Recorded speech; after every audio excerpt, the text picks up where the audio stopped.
caduca, que no envejece, que está en plena actualidad y que nos ayuda absolutamente a todos, ¿eh? No importa la edad que tengas, no importa si eres hombre o eres mujer, si estás casado, si estás soltero, si eres una persona que lleva muchos años en los caminos del Señor o recién estás comenzando. Aquí tenemos las instrucciones bien claritas para que usted sepa que hay cosas en las cuales no hay que creer ni practicar.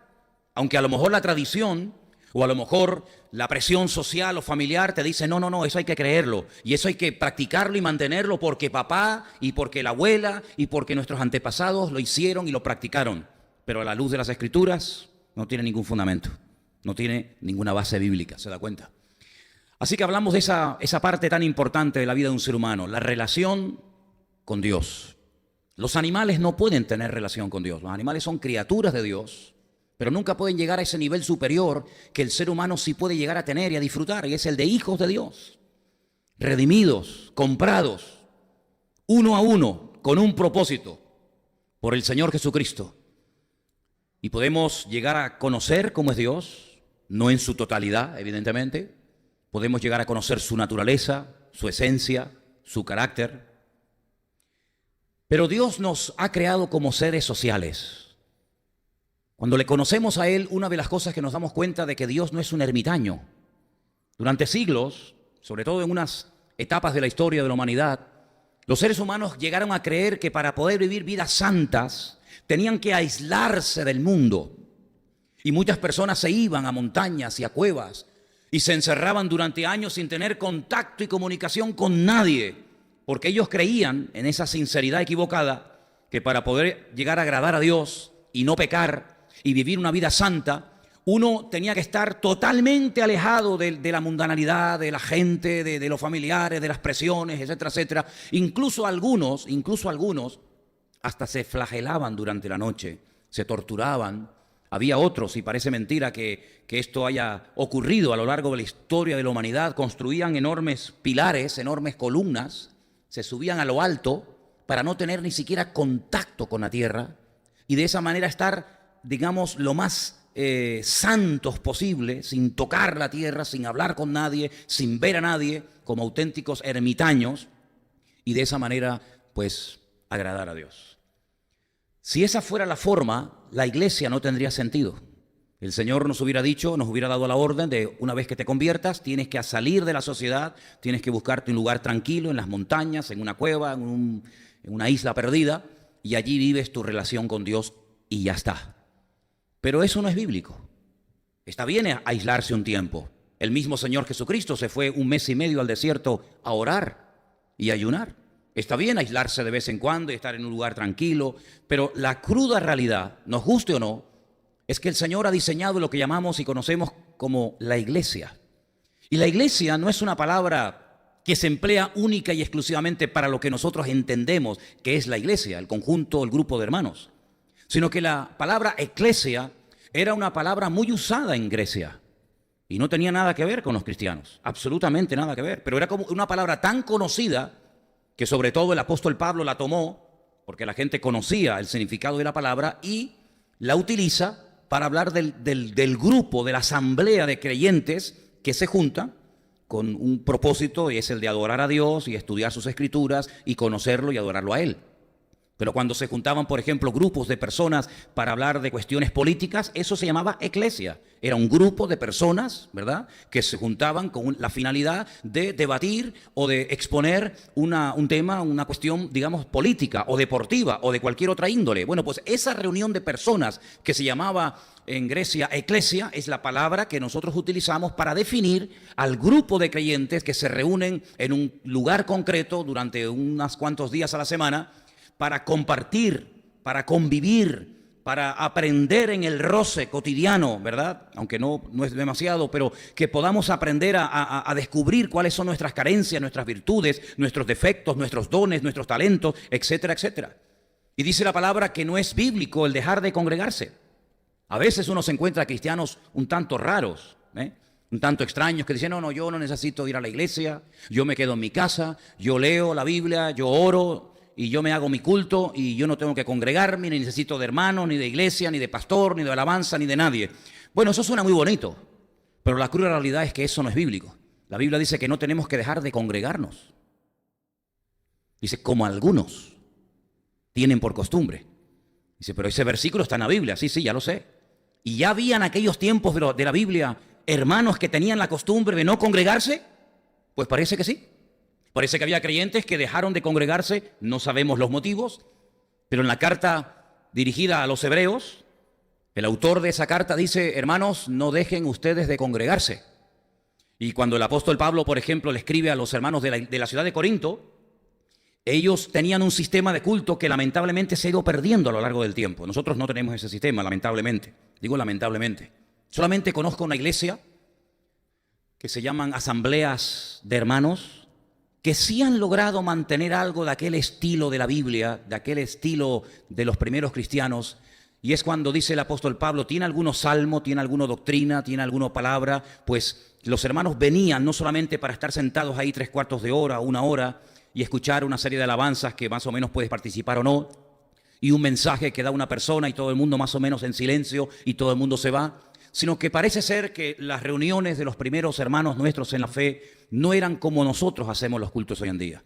Eran reuniones participativas, eran personas donde evidentemente había unos pastores, había unos líderes, unos responsables, pero era como un culto abierto, donde en cualquier momento una persona podía levantarse y compartir una palabra, o dar una palabra de exhortación, o una profecía, o un mensaje en lenguas y el otro interpretarlo, o podía compartir algún pensamiento. Y estas iglesias que acabo de mencionar, las asambleas de hermanos, ellos han mantenido el domingo a la mañana el culto de comunión como un culto, digamos, abierto, donde, entre comillas, cualquier persona puede compartir y puede levantarse y decir, pues mira, siento en mi corazón leerles un pasaje de la Biblia y compartir un poquito acerca de eso, ¿no? Entonces vemos que la vida cristiana no se ha diseñado para que cada uno la viva a su manera, ¿verdad? Y uno por aquí y uno por allá, sino que somos seres sociales y el Señor nos pone en algo que llamamos iglesia, para que ahí no solamente escuchemos, sino para que ahí también el Señor pueda tratar con nuestras vidas. Porque una de las cosas que dijimos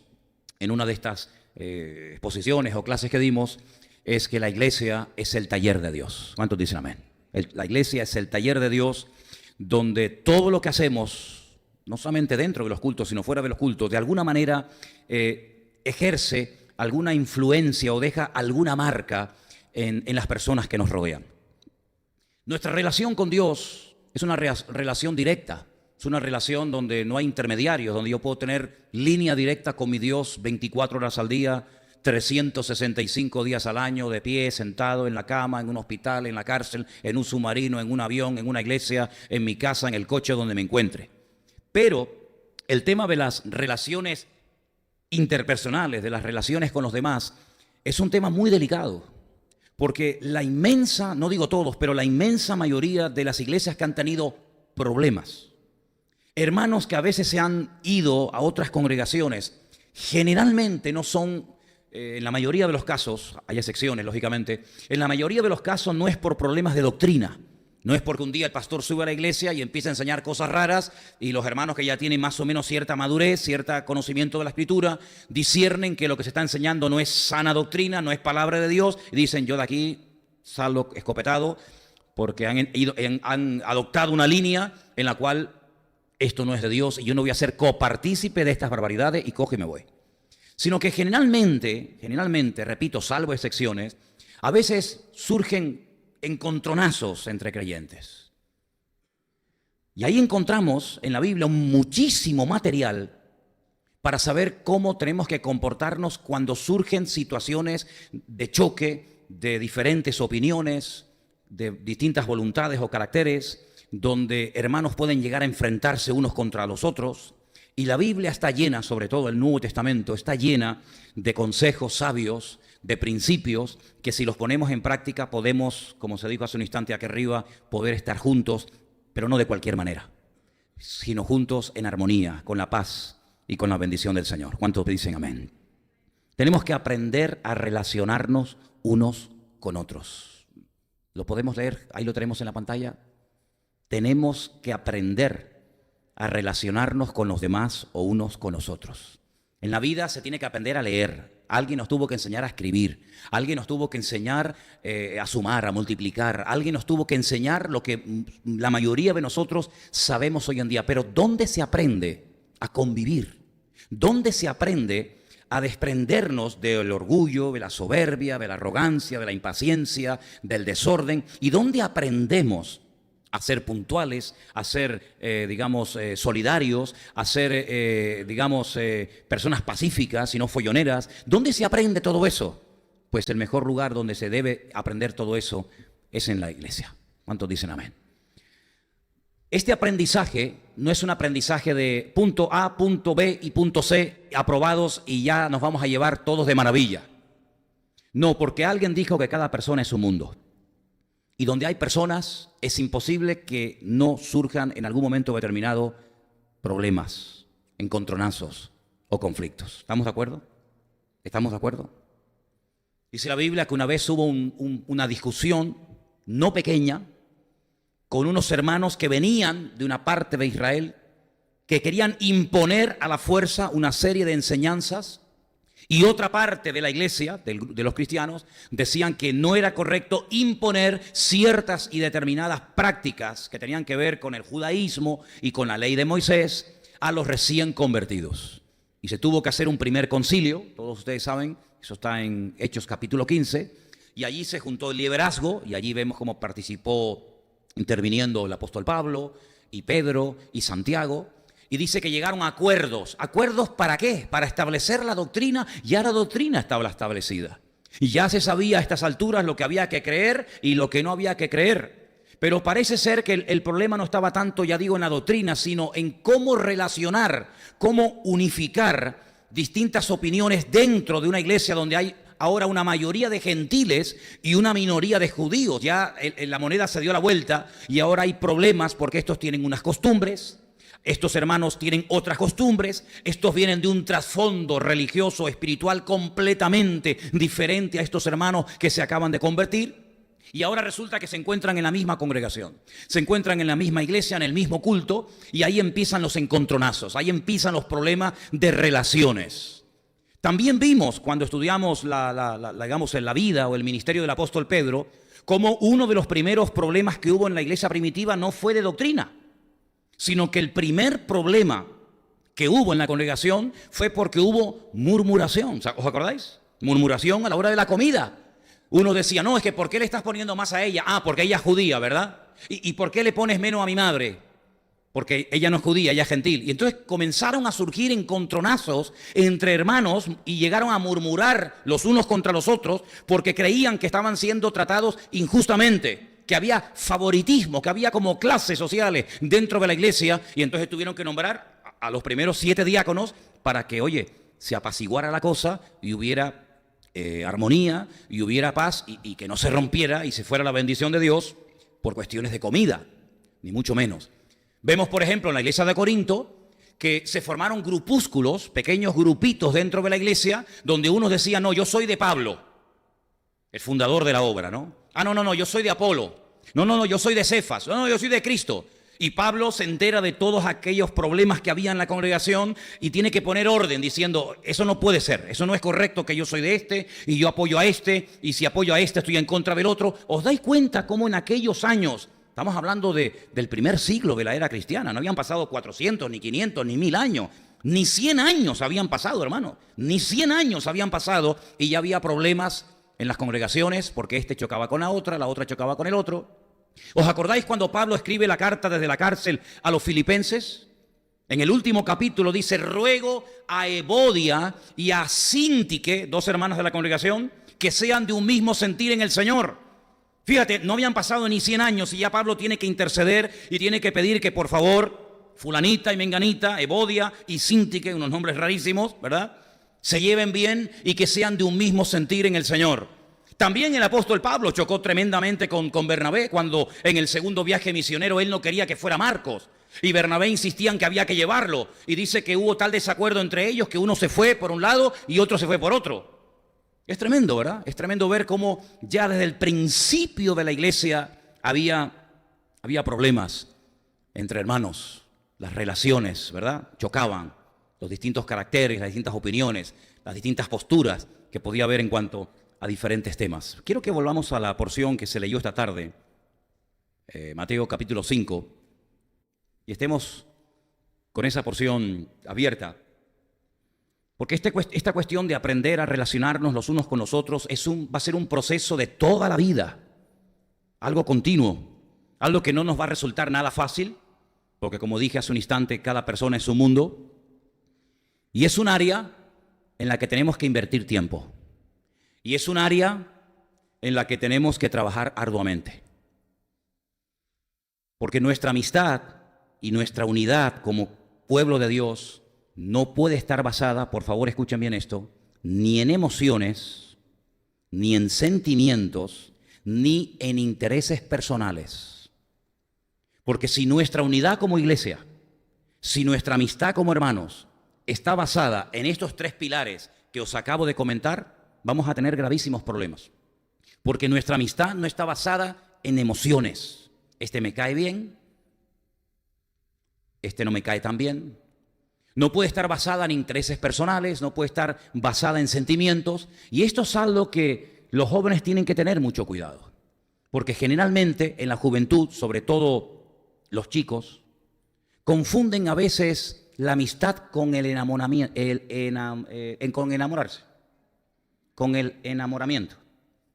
Entonces las chicas, tenés que tener cuidado, porque si a un chico le sonríes, le hablas amablemente y le preguntas cómo está 2 o 3 veces, los chicos son tan tontorrones que piensan que estás enamorada de él, que llevas una semana sin dormir, que desde que te levantas hasta que te acuestas no paras de soñar y de pensar con él. Por eso te acercas tanto a mí y me saludas así.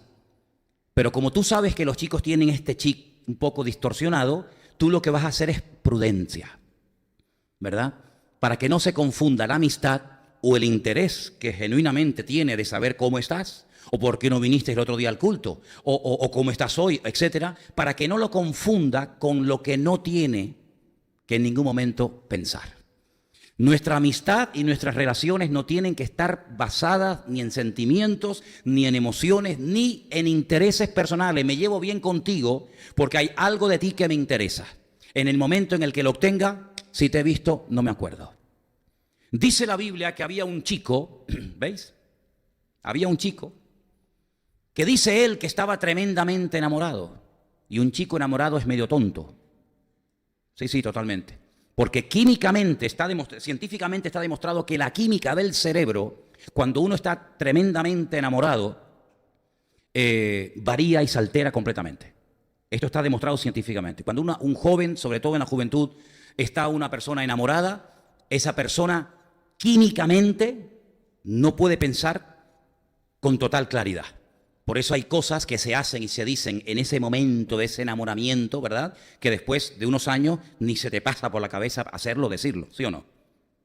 Más nadie dice nada porque ustedes están siempre, yo siempre predico en un nivel inferior, ustedes siempre están en un nivel superior al cual yo aún no he llegado y por eso a veces estamos en diferente frecuencia. Pero bueno, ya algún día llegaré, es cuestión de paciencia. Este chico, él creía que estaba tremendamente enamorado hasta el punto que no comía. No quiero preguntar aquí esta tarde si hay un chico que hace tiempo que no come o ha adelgazado porque está tontado perdido. No quiero llegar a pensar eso. Pero dice que no comía e incluso estaba hasta enfermo. Hasta que un día, una vez que ha dado rienda suelta a su pasión, más que a su enamoramiento, dice que llegó a odiar con mayor amor a aquella chica. Su odio hacia aquella chica fue mayor que el amor con el que la había amado. ¿Qué te parece, amigo? Se confundió. Y en esa confusión rompió una vida. En esa confusión mezcló sus sentimientos con sus intereses personales, etcétera, etcétera, y destrozó una vida, y estoy hablando nada más y nada menos que de su propia hermana, con la cual abusó, tuvo relaciones con ella y luego dice que la aborreció y no quería saber absolutamente nada con ella. Si queréis conocer más de esta historia, por supuesto está en la Biblia la historia de Tamar y Amnón, los hijos de David, ¿verdad? Ahora, en este tema de las relaciones entre hermanos, en la congregación, a lo largo de la vida, tenemos en el Sermón del Monte unas instrucciones muy interesantes. Fijaros que el Sermón del Monte es como la constitución del reino de Dios, ¿vale?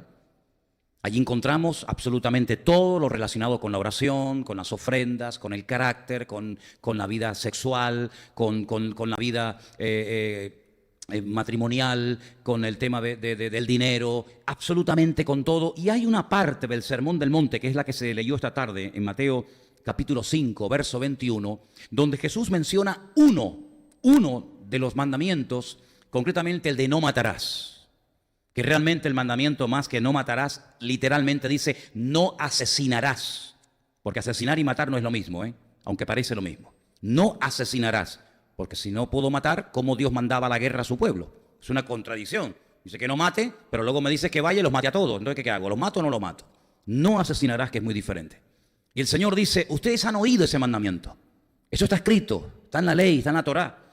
Dice, pero yo os digo, Él va mucho más allá del simple acto de matar físicamente a una persona. Y dice, yo os digo que cualquiera que se enoje contra su hermano será culpable de juicio, y cualquiera que le diga necio a su hermano será culpable ante el concilio, y cualquiera que le diga fatuo quedará expuesto al infierno de fuego. Estas palabras, raca sobre todo, una de las que se menciona, por fatuo o por necio, era un insulto. Estúpido, tonto, imbécil, vacío de cabeza, que no sirves para nada. Era un insulto, era una forma de menospreciar a la persona. Ahora fíjate que del menosprecio se pasa automáticamente al insulto verbal. Tú menosprecias en tu corazón a una persona y por la boca, tarde o temprano, que es el instrumento por el cual se canaliza, ¿verdad?, la ira, el enojo, salen palabras que humillan y que matan espiritualmente a esa persona. El Señor está yendo mucho más allá de simplemente matar a una persona con una pistola, con un cuchillo, con una escopeta. Y Él dice que también se puede verbalmente se puede herir y se puede matar también a una persona. Y una de las cosas que dice el Señor es que cuidado con el tema de la ira. Ahora, he estudiado este tema y me llama la atención que en el texto, en griego, hay dos palabras diferentes para la palabra ira. Nosotros tenemos una sola en castellano, en español, ira. Pero en griego hay dos palabras. Una de ellas, la vamos a poner ahí en la pizarra, es la palabra timos. Esa es la primera palabra que significa ira. Pero también hay otra palabra, orgué, que significa también ira. ¿Cuál es la diferencia entre una y otra? Porque si las dos significan lo mismo, ¿por qué hay dos palabras para la misma palabra? Porque la primera palabra, timós, hace referencia a esa explosión de enfado que tan pronto viene como tan pronto se va, ¿vale? No es la ira que perdura en el tiempo, ese enfado constante y permanente que, como esa leña al fuego que lanzamos para que no se termine nunca de apagar, que ya termina formando parte de tu carácter, de tu naturaleza, de tu esencia como persona, sino que timós es la persona que se enfada. Todavía no hemos llegado a esa frase. La persona que se enfada, pero que no mantiene el enfado. Por eso dice la Biblia, airaos, pero no pequéis. ¿Se airó alguna vez el Señor? Porque claro, si nuestro modelo a imitar es el Señor, la pregunta es, ¿en algún momento el Señor públicamente se airó en contra de algo o de alguien? Sí, por supuesto, por supuesto. Y no vamos a cuestionar aquí al Señor en su actuación de decir, madre mía, el Señor, ¿qué ha hecho? ¿Tú te atreverías a decirle al Señor, Señor, ¿qué has hecho? ¿Lo estás haciendo mal? Vamos, cuando el Señor entra en el templo y hace un látigo con las cuerdas y vuelca las mesas, Él no está entrando allí de una forma pacífica y amorosa, diciendo, chicos, ¿qué ha pasado aquí? A ver. Malo, malo, malo. Eso no se hace. Venga, de cara a la pared un ratito, venga. Si te portas bien te compro un helado. No. El Señor entró con ira. Habéis convertido mi casa en una cueva de ladrones. Y esto tiene que ser un lugar santo, sagrado. Esto tiene que ser una casa de oración. Y tiene que limpiar aquel lugar que lo han contaminado, que está inmundo a consecuencia del desorden y del pecado. Y claro que Dios tiene ira. Hombre, que sí tiene ira. Madre mía, cuando Dios demuestra su ira, amigo, esconde la cabeza bajo tierra, Apaga la luz y vámonos, ¿eh? Porque cuando Dios dice basta, te manda un diluvio que te manda a la muerte de un plumazo a millones de personas, ¿eh? ¿O quién mandó el diluvio? ¿Quién mandó el diluvio? ¿El diablo? Tuvo 120 años aguantando el Señor, ¿eh? Advirtiendo al pueblo a través de su siervo, de Noé. Y no había forma. Cuando Dios dijo basta, le dijo a Noé, entra adentro, cierra la puerta, que ahora se van a enterar quién soy yo. Dios mandó un diluvio que no dejó títere con cabeza, hermano. Y eso lo hizo el Señor en su ira santa. Y nadie puede cuestionar eso de Dios, porque tenía toda la razón y el derecho para estar enfadado el Señor, por supuesto.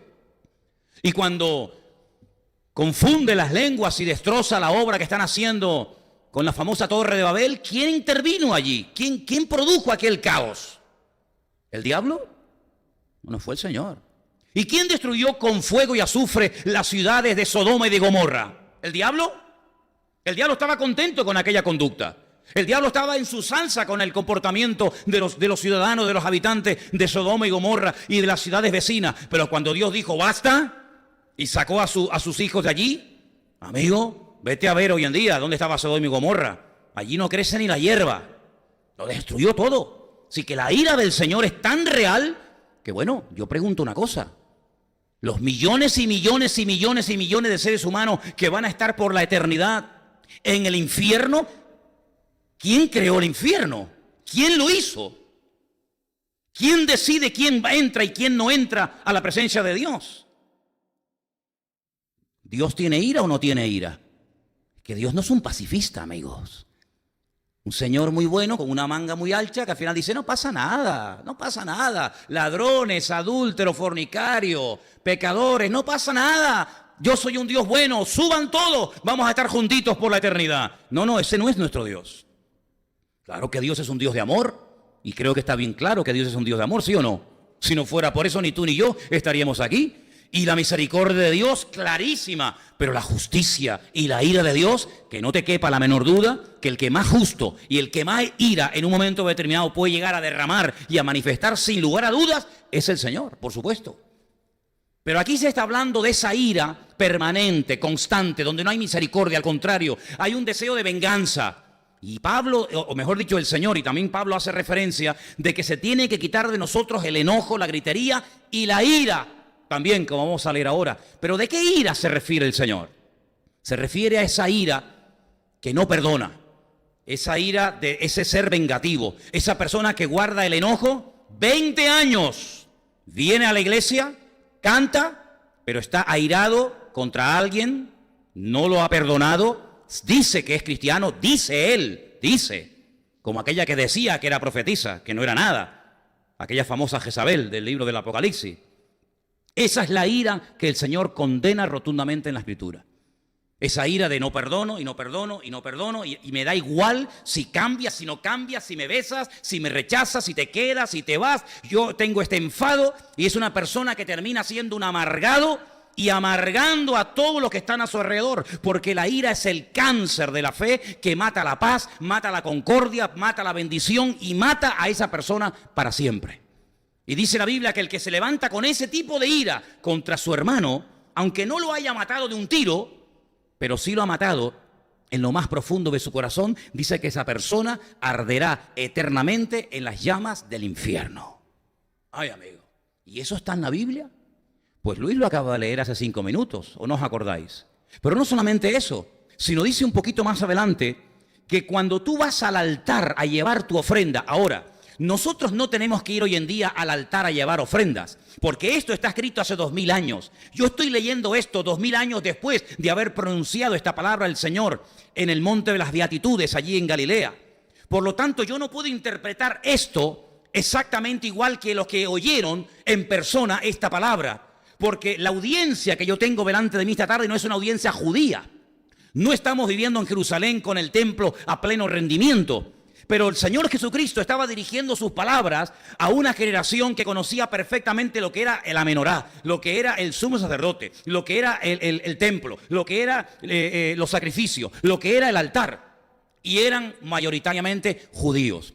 Cuando Él le dice a su audiencia en aquel momento lo siguiente, versículo 23, si traes tu ofrenda al altar, y allí te acuerdas de que tu hermano tiene algo contra ti, deja allí tu ofrenda delante del altar, anda, reconcíliate primero con tu hermano y entonces ven y presenta tu ofrenda. ¿A qué altar se refiere el Señor? En las iglesias se llama altar a esto, ¿verdad? Y hay gente que dice, hermanos, pasen al altar. Esto no es ningún altar, esto es una plataforma. El altar al que se refiere Mateo capítulo 5 era el altar del sacrificio que estaba en el lugar del atrio en Jerusalén. Era un altar enorme donde la gente iba a presentar sacrificios de animales, cosa que hoy en día no existe, ni se debe hacer, porque tampoco se pueden hacer, porque no existe dicho altar, ni dicho lugar, ni dicho templo.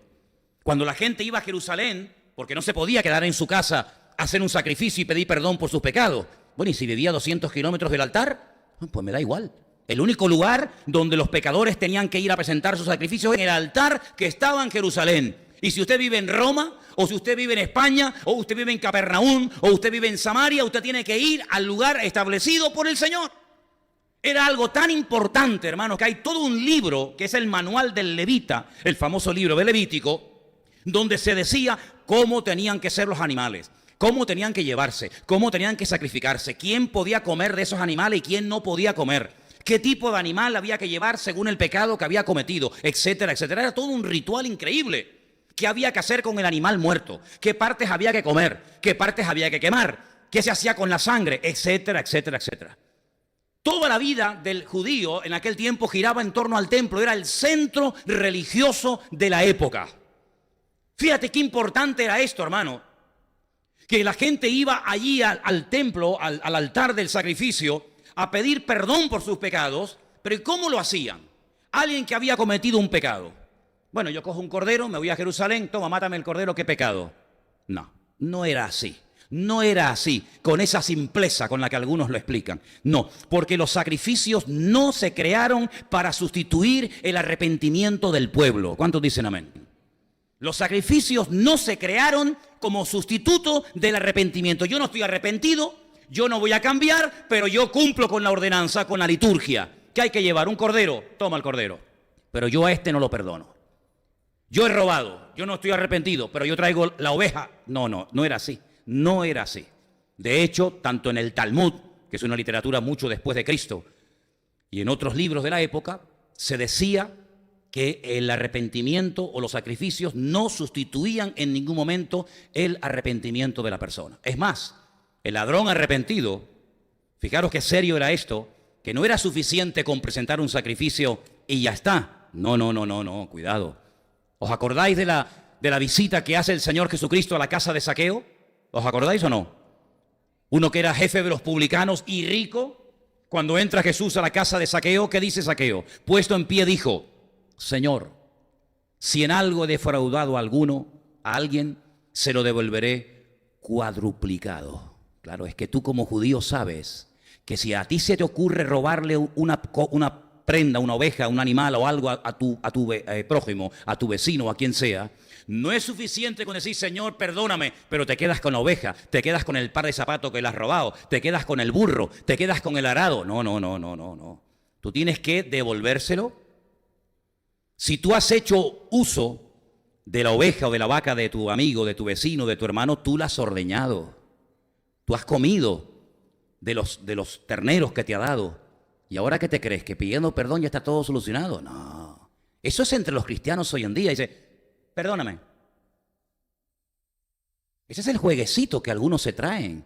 Pero es que eso no tiene nada que ver con la Escritura. Usted ha robado una oveja, usted devuelve la oveja y 4 más. ¿Y por qué? Porque Dios lo dice, para demostrar si verdaderamente estás arrepentido. Porque el perdón que no te duele ni es perdón ni es nada. Te tiene que doler, amigo, tienes que humillarte y tienes que dar 4 veces más. Y si no, no te hubieras llevado lo que no te corresponde. Y entonces el Señor se pone en pie y dice, hoy ha venido la salvación a esta casa. Ahora que vas a poner en práctica la palabra, déjate de teorías, sino ahora que ha venido a tu vida ese arrepentimiento, ese deseo de cambiar, ahora vamos a comenzar a hablar en serio. ¿Qué hacía Juan cuando la gente venía a ser bautizada al río Jordán? ¿Qué hacía Juan? Sí, venga. Usted también, venga señora, vengan todos, esto es gratis. No, momentito. ¿Se quieren bautizar ustedes? Primeramente demuéstrenme que están arrepentidos. Haced frutos dignos de arrepentimiento. Comparta su ropa, devuelva lo robado. Y cuando yo vea que ustedes han cambiado, entonces vienen y yo los bautizo. Porque si ustedes no hacen eso previamente al bautismo, ustedes lo que están haciendo es mojarse, pero no están haciendo pasos para cambiar. Yo dije en una de estas clases que hemos dado, esta es la cuarta, que una cosa es mejorar y otra cosa muy distinta es cambiar. Y el Señor lo que quiere es que cambiemos. No, se está portando mejor, ya no me grita tanto como antes. Písale el callo para que tú veas si te grita o no. Se te tira a la yugular, te mete un mordisco como Drácula y te chupa la sangre. Claro, no toques el tema, ya verás qué bueno está. Toca el tema otra vez, mete el dedo en la llaga y vas a ver cómo el cordero se convierte otra vez en lobo, amigo. ¿Te das cuenta? Entonces, cuando uno va a la palabra, uno se encuentra que hay un tipo de ira no controlada que te controla a ti, que es la que se condena categóricamente en la palabra. Esa ira que pasa incluso a veces de generación en generación. Y te encuentras aquel hijo de aquel señor o aquel nieto que resulta que aún odia a alguien que él no sabe ni de lo que va la película, pero el padre le pasó al hijo y el hijo al nieto esa ira, ese enojo, esa rabia, esa violencia y esa agresividad, y te encuentras familias destrozadas por la ira, porque la ira no controlada siempre destruye al ser humano. ¿Cuántos dicen amén? Ahora, la ira, el enojo descontrolado, a veces es una forma de, entre comillas, de autodefensa. En las relaciones unos con otros se demuestra qué tipo de creyentes somos. Claro, en nuestra relación con Dios, el que sabe si estoy bien o estoy mal, ¿quién es? El Señor. Si yo me relaciono única y exclusivamente con el Señor, a través de su palabra, a través de la oración, el Señor sabe perfectamente si yo con mi relación con Él estoy bien. Pero amigo, ¿y ahora cuando bajo a la arena? Cuando bajo al terreno de la realidad, ahí se demuestra no solo delante del Señor, sino a uno mismo y también al que me rodea, si mi crecimiento es real o mi crecimiento es única y exclusivamente teórico. Porque este mensaje de esta tarde tiene una parte teórica, como todos, pero es un mensaje que nos tiene que llevar a la práctica. Porque si yo no llevo este mensaje a la práctica, ¿de qué me sirve? ¿De qué me sirve? Por lo tanto, en este tema de las relaciones con los demás o en las relaciones unos con otros, hay un camino tan largo que recorrer, hermanos, que nos va a llevar toda la vida dejarnos tratar por el Señor, para que nosotros, tratados por el Señor, no estemos haciéndole daño sin querer a personas que forman parte del mismo cuerpo y de la misma congregación donde el Señor me ha puesto. ¿Cuántos dicen amén? Quiero que vayamos a esos dos textos que les dije. Primero vamos al de Colosenses. Colosenses 3:8. Miren qué bonito. Pero ahora dejad también vosotros todas estas cosas. Y menciona la ira, el enojo, la malicia, la blasfemia, las palabras deshonestas de vuestra boca. ¿Os dais cuenta cómo menciona la ira? Pero hermano, la Biblia dice, airaos, pero no pequéis. Airaos, pero no pequéis. No se ponga el sol sobre vuestro enojo. Es decir, arreglen las cosas lo antes posible. ¿Cómo es posible que matrimonios que lleven 50 y 60 años de casados salgan en televisión, en radio y en los periódicos continuamente? Señor de 75 años mató a su mujer de 28 puñaladas porque la quería y luego se ahorcó. Y dice, ¿cómo es posible? ¿Verdad? ¿Cómo es posible esto? Pues no será el primer ni el último caso en España, en este país, que ocurren casos como estos. ¿Es que acaso la ira va desapareciendo con el paso del tiempo? ¿Ah, sí? ¿Un señor de 80 años no tiene la ira que puede tener un chico de 20? No me digas, no me digas.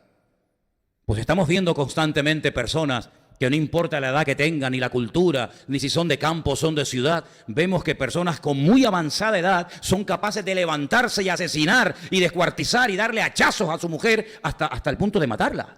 ¿Qué te parece? Y luego algunos dicen, intentó matarse, pero no lo consiguió. ¿Qué cosa? Y con la otra tuvo una puntería tremenda y con él.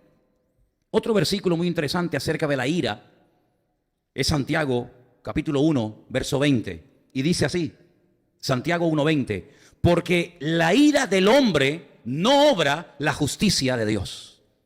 Este es buenísimo. Cuando la ira domina las circunstancias, cuando la ira como caballo desbocado pierdes el control, aunque Dios quiera obrar, tu carácter ha contaminado de tal manera el ambiente que cuando la ira del hombre se manifiesta, la justicia de Dios no se puede bajo ningún concepto manifestar. Ahora, hay cosas que nosotros podemos hacer y también podemos evitar para fortalecer y para enriquecer las relaciones. Por ejemplo, un consejo que yo siempre doy, y espero que lo cumplamos, es no estés siempre con la misma gente. Abre tu círculo de amistades. Siempre estás con los mismos o con las mismas. ¿Por qué? Si la iglesia es el taller y el lugar donde Dios te puede poner en contacto con personas de otra edad, de otra cultura, de otro nivel, ¿por qué no lo aprovechas? ¿Por qué única y exclusivamente tienes un círculo tan reducido de amigos o de amigas y te pierdes la riqueza de poder entrar en contacto con otras personas que seguramente fuera del ambiente o del círculo de la iglesia nunca conocerías? Pero que sin embargo el Señor a tu lado pone a un señor de edad y pone a un niño y pone a una señora y pone a un hermano de miles de kilómetros de distancia de aquí, de otro país o de otra cultura, para que entre todos podamos disfrutar y enriquecernos mutuamente los unos a los otros. Entonces mi primer consejo es amplía tu círculo de amistades dentro de la congregación. ¿Cuántos dicen amén? ¿Lo van a hacer? Este lado no ha dicho nadie amén. ¿Lo vais a hacer? ¿Lo vais a hacer? 3. ¿Lo vais a hacer? 5-3. Vale. ¿Qué te parece? Amplía, mijo. Saluda a todos antes y después del culto. ¿Lo vais a hacer?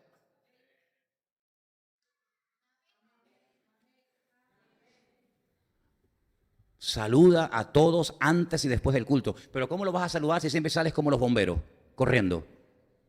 Posible.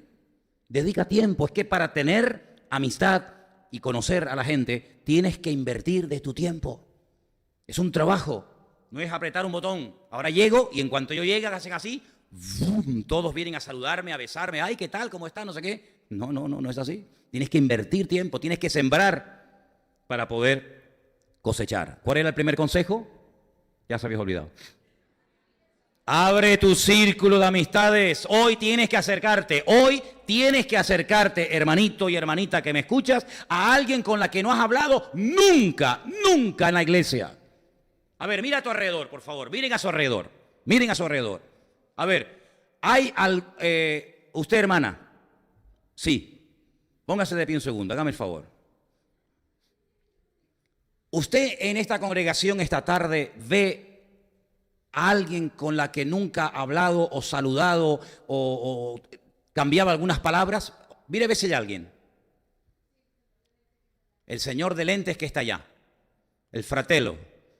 ¿Es la que ya? Ok. Y aquel de allá. Mira, ya tienes a 2. Ya tienes trabajo esta tarde. Qué bueno. Perfecto.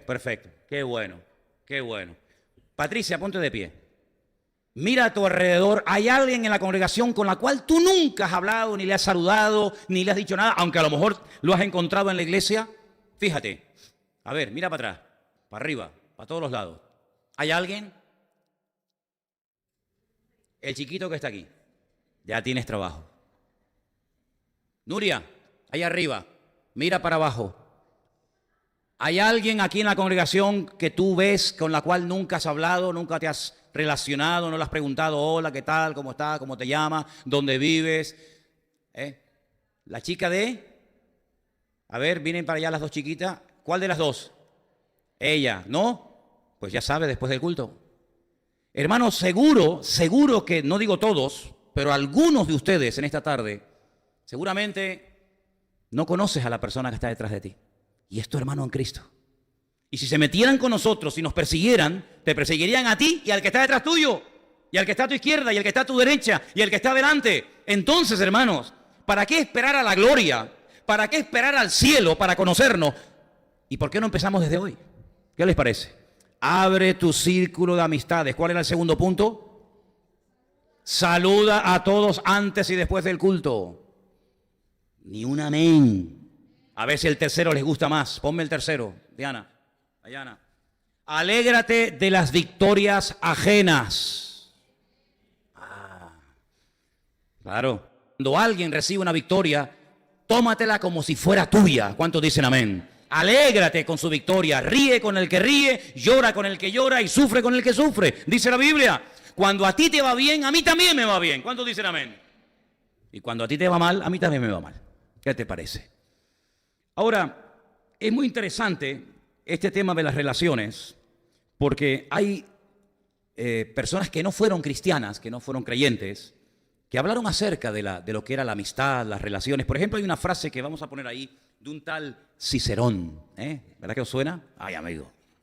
Cicerón dijo en una cierta ocasión, cuando la ira entra en escena, no se puede hacer nada con sensatez. Es buena, ¿eh? Parece un proverbio, pero es una frase de un pensador, de un filósofo griego. Lo vuelvo a repetir, cuando la ira entra en escena, no se puede hacer nada con sensatez. Antes del domingo la frase la vamos a poner en la pantalla, no se preocupe. Que no funciona. Vale. Okay. La segunda frase es de Séneca. Séneca era español, ¿sabéis? No, griego, no, español. Era español. ¿De dónde era? Era de Córdoba, de la ciudad de Córdoba. No, era un filósofo griego, no. Este era de los nuestros. Dice, la ira es una locura breve. Es verdad, ¿eh? En un momento de ira, las locuras que se pueden hacer y las tonterías que se pueden decir. Dicho sea de paso, ¿en esta tarde tú estás cómodo aquí? ¿Alguien te incomoda? ¿Alguien te pone nervioso? Es interesante esto, ¿eh? Y yo sé por qué lo digo. Porque yo tengo discernimiento espiritual y soy el pastor de la iglesia. Y cuando en una congregación o cuando en un ambiente alguien te pone nervioso, te pone de mal humor y no estás cómodo, es en ese área donde Dios te está hablando y quiere tratar contigo. Y por eso vuelvo a repetir y cada día estoy más convencido de ello, que el lugar donde más me puede llegar a tratar y a descubrir el Señor es en la iglesia. Y mira que pasamos poquito tiempo, ¿eh? Pasamos muy poco tiempo en proporción al tiempo que pasamos fuera. Pero en este corto periodo de tiempo que pasamos aquí, unas cuantas horas relativamente, ¿cuánto de nosotros puede salir a la luz a través de los mensajes, a través del tiempo, de las horas que pasamos aquí los unos con los otros? Ahora, así como os di algunos consejos, también os voy a decir algunas cosas que pueden ser muy perjudiciales a la hora de tener buenas relaciones entre nosotros. Una de ellas es los malos entendidos. Es que yo creía, y yo no creí nunca en ningún momento eso. Es que yo pensaba, es que yo no pienso. ¿Cuántas veces los malos entendidos pueden llevar a una persona a la locura? Dice la Biblia que algunos judíos cuando vieron a Pablo en Jerusalén, ¿os acordáis? Ellos creían que Pablo había metido gentiles en el templo. Hermano, nada más lejos de la realidad, era falso. Pero se corrió el rumor de que este hombre ha metido en nuestro templo sagrado a gentiles, cosa que no podían hacer. Y entonces fueron, lo prendieron, lo llevaron al tribuno. Bueno, hermano, no lo mataron de milagro. Y todo estaba basado en una falsa premisa. Cuando empezamos mal, terminamos peor. Los malos entendidos tienen que ser aclarados cuanto antes. Oye, una pregunta, ¿tú dijiste aquello el otro día por mí? ¿El qué? ¿Que hay una persona muy fea en la iglesia? No, en ningún momento pensé en ti. Oye, pues llevo 18 meses que no duermo, ¿eh? Pues no veas el sueño que te has perdido por boba. ¿Eh? Aclaren las cosas, hermano. Cuando tú pasaste el otro día por el pasillo y no me saludaste es porque tienes algo contra mí, ¿verdad? ¿Yo? No, es que yo ni me di cuenta que tú estabas allí. Pues mira, me quitas un peso de encima porque yo pensé que te caía mal. Ay, amigo, un mal pensamiento, un mal entendido puede llevar a arruinar una iglesia, a un matrimonio, a una vida, a un grupo hermoso de jóvenes. Por eso, hermanos, nunca le demos lugar ni alimentemos malos entendidos, porque los malos entendidos nos llevan a un nivel muy peligroso, que es el de criticar y el de juzgar a una persona porque creemos que le caemos mal o que no nos entiende o que no nos ama o aquello o lo otro. La Biblia prohíbe categóricamente que entre los cristianos exista crítica, totalmente prohibido. Es un cáncer. La Biblia prohíbe juzgar a una persona, e incluso a veces hasta por su apariencia. Os voy a contar un secreto, un chisme evangélico. ¿Os gustan los chismes, Una vez fui a una iglesia y vi a una señora, una hermana, que cuando la vi, su apariencia, yo dije para mí, madre mía, es como un pitbull. Tiene que tener un carácter seria, algo tremendo. Imponía el aspecto de esta hermana, además era una cachorra, imponía. Mira, jamás en mi vida ha sido una de las pocas personas que he conocido de verdad que me ha caído de maravilla, una persona noble, pero su aspecto, su forma de ser de entrada, te metía miedo. Y las apariencias, ¿qué pasa? Engañan. Entonces, cuidado con juzgar a priori sin conocer a una persona. Y hay algo que es muy peligroso y que puede traer enfermedades, y lo dice Proverbios, sobre todo de los huesos, y es la falta de perdón y el resentimiento. Así como antes os di algunos consejitos prácticos, ¿verdad?, para llevarnos bien y potenciar e enriquecer las relaciones, esto que estoy diciendo ahora, tomar buena nota de ello, porque la falta de perdón bloquea y contamina nuestra relación con Dios. La Biblia dice, y ustedes conocen ese versículo de memoria, que si llegamos a creer que yo estoy bien con Dios, pero que llego a aborrecer a mi hermano, dice, yo soy un mentiroso. Y es increíble ver a veces a personas que no le dan importancia al hecho de yo con esta persona no quiero hablar más. ¿Y usted se llama cristiano? Usted no puede utilizar ese título de cristiano, porque el cristiano es una persona que siempre, sí o sí, con razón o sin razón, siempre perdona y no le puede jamás dar lugar al resentimiento, a la amargura, a la venganza y muchísimo menos decir, eso que te está pasando es por aquello que tú me hiciste. Aguántate. Yo sé que ustedes están siempre en un nivel diferente. Yo siempre predico desde AM y ustedes están en la FM, ¿vale? Pero ¿cuántas personas dicen, claro, es lógico que le pase eso? Con lo que me hizo a mí, se lo merece. Es increíble, ¿eh? Cuánto de carne todavía puede haber en nosotros sin darnos cuenta. Claro, en un tiempo de alabanza y de oración la carne está, como le pasó a Luis, plano, así, ¿no? En un tiempo de alabanza y de oración con estas canciones que canta esta gente también y que cada vez tocan mejor, claro, uno está, ¿en qué está? En el espíritu, sí, pero baja del espíritu y que te venga de frente esa persona y ya verás cómo automáticamente hace la tortilla y se da la vuelta. Y es en esas áreas donde Dios nos quiere tratar. Dios no cambia a nadie en la alabanza y en la adoración. Dios cambia en el trato los unos con los otros. ¿Cuántos dicen amén? Porque aquí hay una relación vertical y hay una relación horizontal. Qué bonita la forma de la cruz, ¿eh? Qué bonita la forma de la cruz, ¿eh? El palo más largo, ¿cuál es? El vertical. El que habla de mi relación con el Señor. Perfecto, pero no te olvides que la cruz también tiene un palo, tiene un travesaño horizontal que me habla de mi relación con mi prójimo. El Señor levantaba la mirada y hablaba al Padre, pero no te olvides que aquí hay un ladrón, y aquí hay otro ladrón, y aquí hay circunstancias, y aquí hay cosas. Este se va a burlar, el otro te va a pedir favores, el otro no, el otro que se ríe de ti, el otro que te bajes de la cruz, el otro que sálvate a ti mismo y a nosotros, el otro que si eres tan poderoso. Todo eso tiene que ver con este plano, con esta dimensión, con lo otro, Padre, encomiendo a ti mi espíritu, ¿verdad? Con eso no hay problema. El problema siempre surge a este nivel inferior en el cual de momento vivimos, hasta que Dios lo permita. Y por lo que vemos todavía el Señor con Luis y con todos nosotros nos quiere tener aquí porque todavía nos tiene que pulir. ¿Cuántos dicen amén? Porque dice que nos quiere quitar las manchas y las arrugas. Oye, eso de las arrugas me ha gustado, ¿eh? Lo de las manchas uno lo lleva bien porque, oye, más o menos uno viene limpito, ¿no? Pero lo de las arrugas, uno se mira por la mañana al espejo y dice, chuy, esta la semana pasada yo no tenía esto.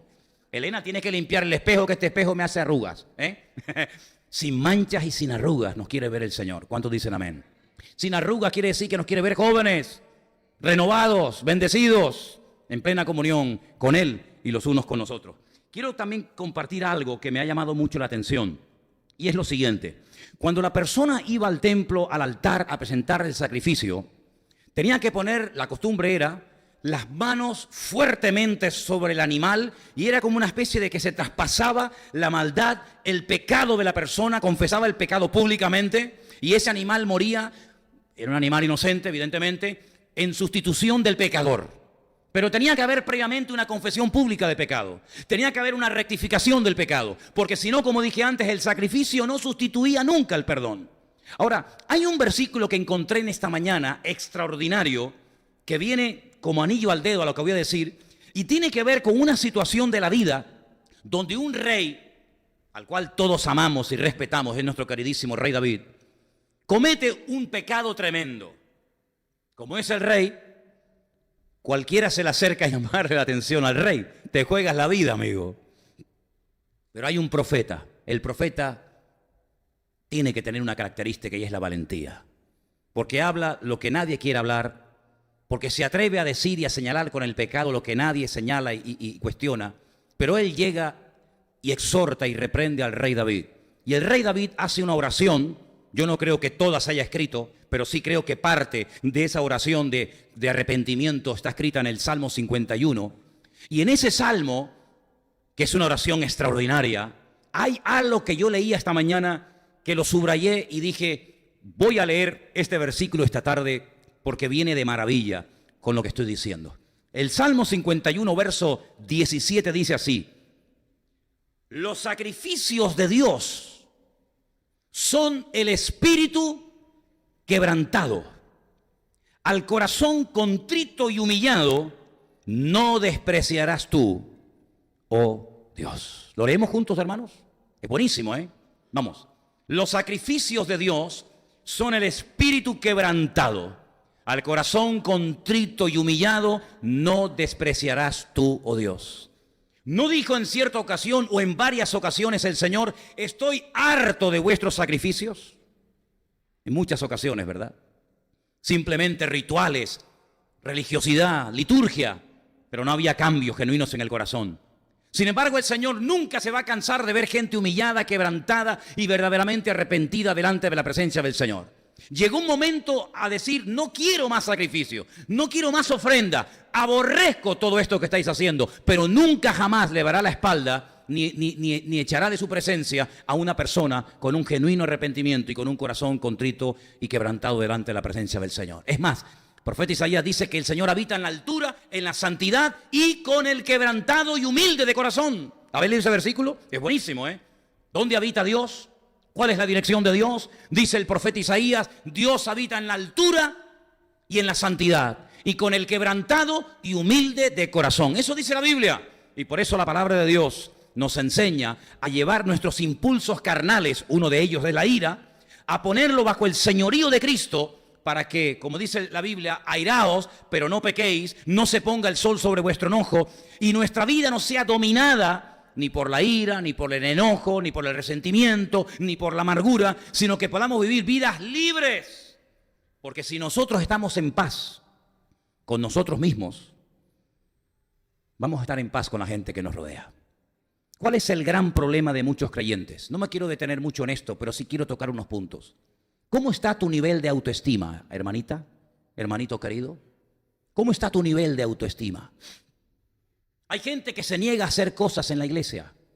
¿Quieres orar? No. Llama a otro. ¿Quieres pasar a leer los anuncios? No. ¿Quieres compartir la palabra? No, que va, ni loco. Una cosa es la timidez. Y yo os digo, aunque no lo creáis, porque ustedes no conocieron esa etapa de mi vida. Ustedes me han visto a mí siempre de pastor. Ustedes siempre me han visto a mí en el púlpito de pastor.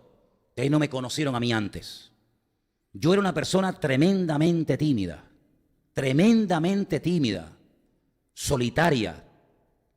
Mira, te puedo contar cantidad de anécdotas. Yo cuando iba, por ejemplo, con mi hermana por la calle y quería entrar a una tienda de música para comprar las cuerdas para mi guitarra, que las quería cambiar, o quería preguntar por el precio de un instrumento, o quería entrar, o quería saber cuánto costaba esa camisa, o esas zapatillas, o lo que sea, yo era incapaz de entrar. créetelo. Yo decía, entra y pregúntale cuánto vale. ¿Por qué no entras tú? No, entras tú. Ella entraba, yo me quedaba afuera, ¿cuánto vale? 50, venga, vámonos. O entramos. Era incapaz de entrar y preguntarle nada a nadie.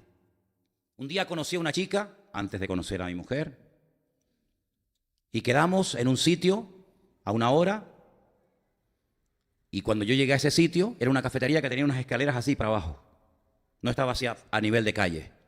Entonces yo llego a la escalera, la veo a ella sentada al final de la escalera en una mesa, y le digo, hola, hola. Y había otras mesas, y los que bajaban, la gente de las mesas miraba. Y yo hice así, cuando vi a la gente que me miraba, le dije, me di media vuelta y me fui. Incapaz de bajar por unas escaleras y que la gente a mí me mirara. Así era yo. Cuando el pastor de mi congregación, de la congregación en la que yo me asistía, me pidió un domingo a la tarde cantar una canción antes de la predicación, le dije que sí, no aparecí. Al domingo siguiente me dijo, el domingo pasado tenías que haber cantado una canción, ¿te acuerdas? Digo, sí, sí, vas a cantar había culto por la mañana y por la tarde el domingo en mi iglesia. Yo me convertí así. ¿Vas a cantar esta tarde? Dije, sí, sí, claro. No aparecí. Al tercer domingo, este pastor me dice, ¿vas a cantar hoy, sí o no? Le dije, sí, sí, sí. Pero me vas a hacer lo mismo que... No, no, no. Y no aparecí. Al cuarto domingo me llevó a la oficina y ya al cuarto domingo ya canté. Al cuarto domingo ya canté. Más me valía cantar. Aunque desafinara. Incapaz, hermanos. Y encima, Dios me pone en un púlpito como pastor de una iglesia. ¿Qué te parece? ¿Qué te parece, amigo? Lo que nunca en mi vida dirigirme a personas para que me escucharan, en eso que yo nunca pensé hacer, en ese área me puso el Señor. ¿Con qué área te crees tú que tuvo que comenzar a trabajar conmigo el Señor? Pues con la que te acabo de comentar. Una cosa es la timidez y otra cosa es la baja autoestima. Yo no me creía inferior a nadie, nunca yo me he creído inferior a nadie, créetelo, yo nunca he tenido complejo de nada, de nada. Por eso yo jamás he imitado a nadie, ni me he puesto camisetas con nombre de fulanito, de menganito, porque yo no me siento inferior ni superior a nadie. Pero ¿sabes qué? Hay personas que se sienten inferiores y por miedo al rechazo, por miedo a hacerlo mal, pierden la posibilidad de crecer y de madurar diciendo continuamente no, no, no, no, no y no. Y pasa un año, pasan 2 y pasan 3 y te pierdes la posibilidad no solamente de poder superar tu timidez, que se puede superar, porque yo sé lo que estoy diciendo, porque yo lo he vivido y sé que es una atadura terrible, pero se puede superar y si no, mírame a mí. Vamos, más desenvuelto en el púlpito que yo, ¿qué quiere que te diga? De tímido nada. Con la ayuda, con la gracia de Dios, evidentemente. Pero que además de eso, aparte del problema de la timidez, que mayor o en menor medida lo puedes tener, el tema de la autoestima es otro tema. Porque te estás infravalorando. Y porque toda oportunidad que se te presente en la vida para orar, para cantar, para servir o para hacer algo, no tienes por qué decir no, no, no y no. No por miedo al rechazo, sino porque no terminas de creerte que si el Señor te abre una puerta, el Señor te va a capacitar para poder funcionar en ese área del Señor. ¿Cuántos dicen amén? ¿Tú te crees que el Señor te va a pedir que mañana compartas y no te va a ayudar a compartir? ¿Pero qué Señor es ese? ¿Tú te crees que el Señor te va a poner en un área y te va a dejar solo y botado para que te tengas que buscar la vida tú solo o tú sola? Cuando el Señor te abre una puerta y te guía a un área de servicio, de música o de lo que sea, tú no tengas ningún temor porque el Señor está contigo, porque si no estuviera contigo, no te ponía en ese lugar. ¿Cuántos dicen amén? Le dijo a Josué, yo estaré contigo todos los días, como estuve con Moisés, estaré contigo. Gloria a Dios, qué bien. Sí, pero ahora esfuérzate y sé valiente. Levántate y ve a pelear. Pero estás conmigo, claro, por eso tienes que ir a pelear. Porque si no estuvieras tú conmigo, ¿cómo voy yo a ir a pelear contra los filisteos, contra los amorreos? Es imposible. Si el Señor te dice ve a la batalla, es porque el Señor ya ganó esa batalla antes de que tú fueras. Y por eso te lleva. Él pelea la batalla y te permite a ti estar en primera línea para que reconozcas que el Señor es todopoderoso y que nadie te podrá hacer frente en todos los días de tu vida. Así que a partir de ahora, nadie le dice al pastor, no quiero esto, no quiero aquello, no quiero tal, porque el Señor, puerta que te abra, puerta que puedes utilizar para crecer y madurar y servir al Señor. ¿Cuántos dicen amén? ¿Cuántos dicen amén? A ver, déjame oírte. ¿Cuántos dicen amén? Ok, perfecto, lo tengo grabado en el chic. Y termino. Tengo un salmo, bueno, el salmo ya lo hemos leído, pero lo que sí quiero decir con todo esto de las relaciones unos con otros es que tenemos que comenzar a derribar barreras y a establecer puentes. No esté siempre a la defensiva. Ese es un gran problema típico de la idiosincrasia de Canarias. Si yo estuviera en Andalucía, que he estado viviendo y conozco allí, conozco cuáles son sus defectos, sus virtudes, o en Galicia, o los vascos, o los catalanes, o tal. Uno de los problemas que a veces existe aquí en Canarias es que la gente, de entrada, ya está a la defensiva. Y yo quiero que todos ustedes se nos metan en la cabeza, queridos hermanos, que tal y como tú eres, Dios te acepta y te ama. ¿Cuántos dicen amén? Así, tal y como tú estás ahora mismo, así, aunque no cambiaras, Dios te acepta y te ama tal y como tú eres. Haz así y date un besito a ti misma. Así. Qué guapa que soy. Aleluya. Gracias, Señor, porque me quieres mucho. Ya está, ya está. Dios te ha hecho así. Dios te ha creado con esa estatura. Ay, Señor. Sí, mijo. La estatura que usted tiene es la que le dio el Señor.